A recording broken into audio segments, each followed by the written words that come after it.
पारो,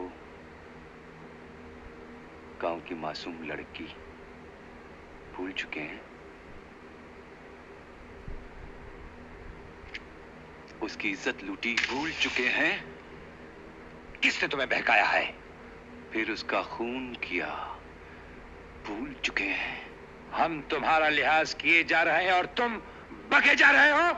खून के इल्जाम में आप पर मुकदमा दायर किया जा रहा है। खून का मुकदमा चौधरी जनक सिंह पर कौन दायर करेगा? सरकारी वकील।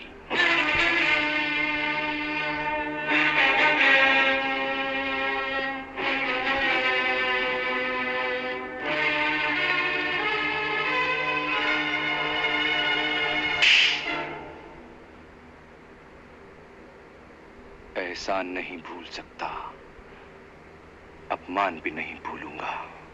योर ऑनर, जिस तरह एक बाज की तीखी नजर आसमान में उड़ती हुई फाख्ता को बेहाल कर देती है, उसी तरह मुजरिम ने अपने घर के मालिक की बेटी को काबू करके उसके जिस्म पर अपनी वहशियाना प्यास बुझाई और उसकी मासूमियत को गलीज कर दिया।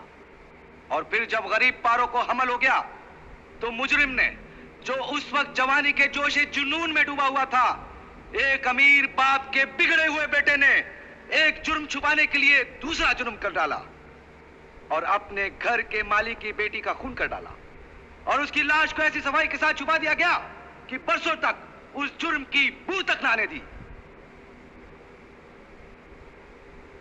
योर ऑनर, आज मैं इस राज को बेपर्दा करके उस जुर्म को अदालत के सामने रिश्ते जख्मों की तरह ताजा करके पेश करूंगा।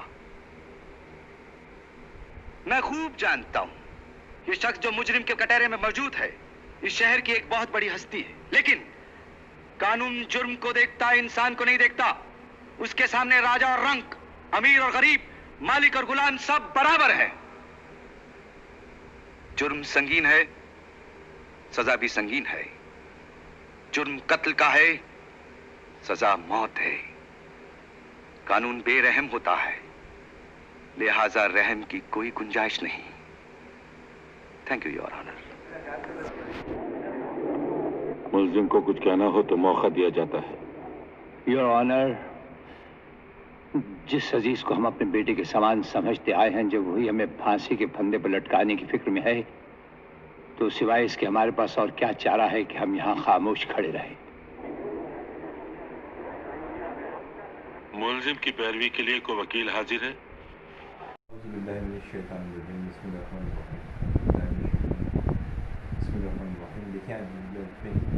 देखिए दिखाया तो क्लिप देखा आपने। इस क्लिप में ये हुआ कि उसको चार्जेस बताए गए मुल्जिम को, कि मुल्जिम बताया गया उसने क्या, राजकुमार ने क्या जुर्म किया था, हेमा मालिनी के हिसाब से बुरा हरकत की थी, तो उसने हेमा मालिनी का मर्डर किया था।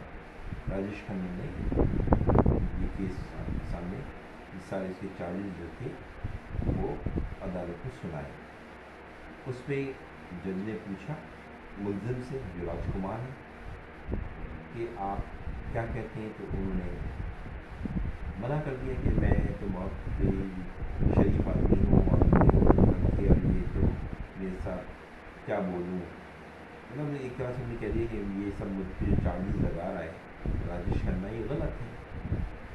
तो फिर जज समझ गया कि ये एक्सेप्ट नहीं कर रहे, बल्कि ये रिजेक्ट कर रहे हैं इस बात को और ये चाह रहे हैं कि जैसे डिनाइल दे रहे हैं।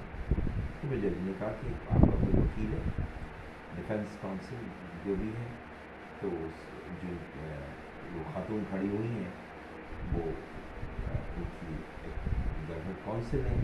अब क्या होगा, केस चलेगा और जो इधर से नोटिस आएंगे, राजकुमार साहब से कोई सवाल नहीं किया जाएगा, वो एक्यूज है, फेवरेट चाइल्ड है, मतलब भले उन्होंने काम गलत किया, ये है फेवरेट चाइल्ड। अब ये जो इल्ज़ाम लगा रहे हैं वो आएंगे एक एक करके और उनसे सवालात होंगे। राजेश खन्ना भी करेगा और जो खातून है डिफेंस काउंसिल ये भी करेंगे, ठीक है। तो पहले केस में भी क्या दिखाया था, शर्मिला वाला केस में उन्होंने अपनी जुर्म को एक्सेप्ट कर लिया था और फिर जज ने सज़ा दे दी थी। जज चाहता तो ट्रायल चला सकता था, एविडेंस रिकॉर्ड करता, विटनेसेस को क्रॉस होता करते, क्रॉस मैंने सवाल जवाब करना, विटनेसेस जो आते हैं उनकी क्रॉसिंग होती, सवाल जवाब होते, लेकिन जज ने सज़ा सुना दी इस केस में।